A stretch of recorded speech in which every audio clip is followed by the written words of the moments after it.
നമസ്കാരം. നിത്യജ്യോതിഷത്തിലേക്ക് എല്ലാ മാന്യ പ്രേക്ഷകർക്കും സ്വാഗതം. ഇന്ന് 2024 സെപ്റ്റംബർ മാസം 12-ാം തീയതി 1200-ാം ആണ്ട് ചിങ്ങമാസം 27-ാം തീയതി വ്യാഴാഴ്ച. ഇന്ന് വ്യാഴാഴ്ചയാണ്, ഗുരുവിൻ്റെ ദിവസമാണ്. ഗുരുവിനുള്ള പ്രത്യേകത എന്താണ്? ലക്ഷം ദോഷം ഗുരുഹന്തി. ലക്ഷം ദോഷം ഉണ്ടെങ്കിലും ഗുരു നോക്കിയാൽ മതി, ലക്ഷം ദോഷം ഉണ്ടെങ്കിലും തീർന്നു പോകും. അപ്പോൾ ഗുരുവിൻ്റെ ദിവസമാകുമ്പോഴോ ഗുരുവിന് ആധിക്യമുള്ള ദിവസമാണ്, ഗുരുവിന് പവറുള്ള ദിവസമാണ് വ്യാഴാഴ്ച. ഇന്നത്തെ നക്ഷത്രമാവിട്ട് മൂലം നക്ഷത്രത്തിലാണ് ഇന്നത്തെ ഉദയനക്ഷത്രം.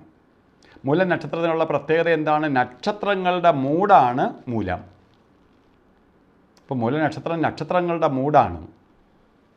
ഇപ്പോൾ നക്ഷത്രങ്ങളുടെ അമ്മയാണ് ശരിക്കും മൂലനക്ഷത്രം. അത്ര പവർഫുൾ നക്ഷത്രമാണ് മൂലം. അപ്പോൾ മൂലനക്ഷത്രം ശുഭനക്ഷത്രം, ശുഭദിവസം. അപ്പോൾ ശുഭകാര്യങ്ങൾക്കെല്ലാം അനുകൂലപ്രദമായ ദിവസമാണ് ഇന്ന്.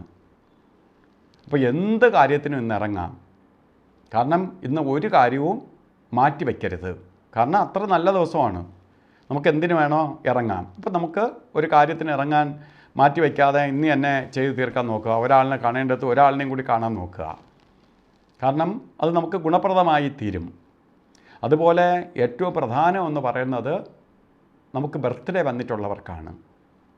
ബർത്ത്ഡേ വന്നിട്ടുള്ളവർക്ക് ഒരു വർഷത്തെ ഫലത്തെയാണ് നമുക്ക് ചിന്തിക്കേണ്ടത്. വാർഷിക ഫലത്തെയാണ് ബർത്ത്ഡേയിലൂടെ ചിന്തിക്കേണ്ടത്.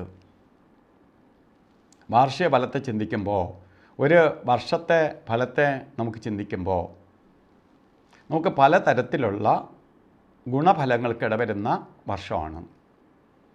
പലതരത്തിലുള്ള ഗുണഫലങ്ങളെ ഈ വർഷത്തിൽ പ്രദാനം ചെയ്തു തരും.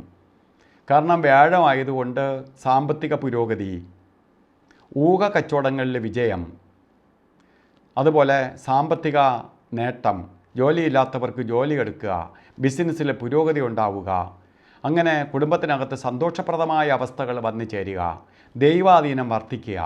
അപ്പോൾ ഈശ്വരാധീനം കൂടും. പ്രാർത്ഥിക്കണ്ടെന്ന് വിചാരിക്കുന്നവർക്ക് വരെ പ്രാർത്ഥിക്കാനുള്ള അവസരങ്ങൾ ഉണ്ടാവും. അതുപോലെ നമ്മൾ ഗുരുഭൂതരായിട്ടുള്ളവരെ, ഗുരുതുല്യരായിട്ടുള്ളവരെ കാണുക, അവരെ റെസ്പെക്റ്റ് ചെയ്യുക, അവരെ വിളിച്ച് കുശല പ്രശ്നങ്ങൾ അന്വേഷിക്കുക. ഇതൊക്കെ അവരുടെ അനുഗ്രഹം വളരെ ഗുണപ്രദമാണ് ഈ സമയത്ത്. അപ്പോൾ ഈ ഒരു വർഷക്കാലവും നിങ്ങൾ എത്ര കണ്ട് സമയദോഷം നിൽക്കുന്ന സമയത്താണെങ്കിൽ പോലും നിങ്ങളുടെ ബർത്ത്ഡേ ആയിട്ട് ബന്ധപ്പെട്ട് നിങ്ങൾക്ക് നേട്ടഫലങ്ങൾ ഉണ്ടാവും എന്നുള്ളതിന് സംശയം വേണ്ട. അതുപോലെ ഇന്ന് ഓരോ കാര്യത്തിന് ഇറങ്ങുമ്പോഴും നമ്മൾ രാഹുകാലത്തിന് പ്രാധാന്യം കൊടുക്കണം. ശരിക്ക് 1:30 മണി മുതൽ 3 മണി വരെയാണ് രാഹുകാലം എന്ന് കലണ്ടറിൽ ഇട്ടിട്ടുണ്ടെങ്കിലും 1:30 മണിക്കല്ല നമുക്ക് രാഹുകാലം പറഞ്ഞത്. 1 മണി 51 മിനിറ്റിനെ രാഹുകാലം തുടങ്ങുകയുള്ളൂ. 3 മണി 22 മിനിറ്റ് വരെ രാഹുകാല സമയമുണ്ട്. രാഹുകാല സമയം ഒരു ശുഭകാര്യങ്ങൾക്കും തിരഞ്ഞെടുക്കരുത്. അപ്പോൾ അതുകൊണ്ട് നമുക്ക് ശുഭകാര്യങ്ങൾക്ക്, മറ്റു കാര്യങ്ങൾക്കെല്ലാം എങ്കിലും പ്രത്യേകിച്ച് യാത്രയ്ക്ക് പാടില്ല. കാരണം രാഹു എന്ന് പറഞ്ഞാൽ സർപ്പമാണ്. സർപ്പം ഉണർന്നിരിക്കുന്ന സമയമാണ്. അപ്പോൾ നമ്മളെ വഴി വെച്ച് ബ്ലോക്ക് ചെയ്യാം, അല്ലെങ്കിൽ ഇട്ട് ചുറ്റിക്കും. പാമ്പ് എഴയും പോലെ പോകുന്ന കാര്യങ്ങൾക്ക് ഇഴച്ചിലുണ്ടാക്കാം. അതുകൊണ്ടാണ് സൂക്ഷിക്കാൻ പറയണേ. അതുപോലെ യമകണ്ഠ കാലവും ഗുളിക കാലവും എല്ലാ ദിവസവും ഉണ്ട്. ഈ സമയം അത്ര സന്തോഷപ്രദമായ അവസ്ഥകൾ തരുന്നതല്ല. അപ്പോൾ യമകണ്ഠ കാല സമയവും ഗുളിക കാലവും നെഗറ്റീവ് എനർജി പ്രകൃതിയിലുള്ള സമയമാണ്. ആ സമയത്ത് നമ്മൾ ചെയ്യുന്ന പ്രവൃത്തികൾ എന്തെങ്കിലും ചെയ്താൽ അത് നെഗറ്റീവായി കലാശിക്കും. അതുകൊണ്ടാണ് ആ സമയത്തെ നമുക്ക് എന്തെങ്കിലും ആ സമയത്ത് കൊണ്ട് പുതിയ സമയത്ത് എന്തെങ്കിലും ചെയ്തുകൊണ്ടിരിക്കുന്നതിന് കുഴപ്പമില്ല, ആ സമയത്ത് കൊണ്ട് പുതിയ കാര്യങ്ങളിൽ കൈവയ്ക്കരുത്. അല്ലെങ്കിൽ ഗുളികകാല സമയം വരുന്നത് ശരിക്കും 9 മണി 19 മിനിറ്റ് തൊട്ട് 10 മണി 50 മിനിറ്റ് വരെയും, യമകണ്ഠ കാല സമയം വരുന്നത് 6 മണി 18 മിനിറ്റ് തൊട്ട് 7 മണി 49 മിനിറ്റ് വരെയും. ഈ സമയം ശുഭകാര്യങ്ങൾ ചെയ്യരുത്. അതിൽ വ്യാഴാഴ്ച നല്ല ദിവസമാണ്, ഒരുപാട് കാര്യങ്ങൾ ചെയ്യാൻ ശുഭദിവസമാണ്. ഒക്കെ ആണെങ്കിൽ പോലും നമുക്ക് നല്ല മുഹൂർത്തമുള്ള ദിവസമാണ്. അതിലുപരി നമുക്ക് അഭിജിത്ത് മുഹൂർത്തത്തിന് പ്രാധാന്യം. അഭിജിത്ത് മുഹൂർത്തം എന്ന് പറയുമ്പോൾ എന്താണ്? മധുരത്തിൽ ഇരട്ടി മധുരം എന്ന് വേണമെങ്കിൽ പറയാം. അഭിജിത്ത് മുഹൂർത്തം എല്ലാ ദിവസവും 48 മിനിറ്റ് നേരമുണ്ട്.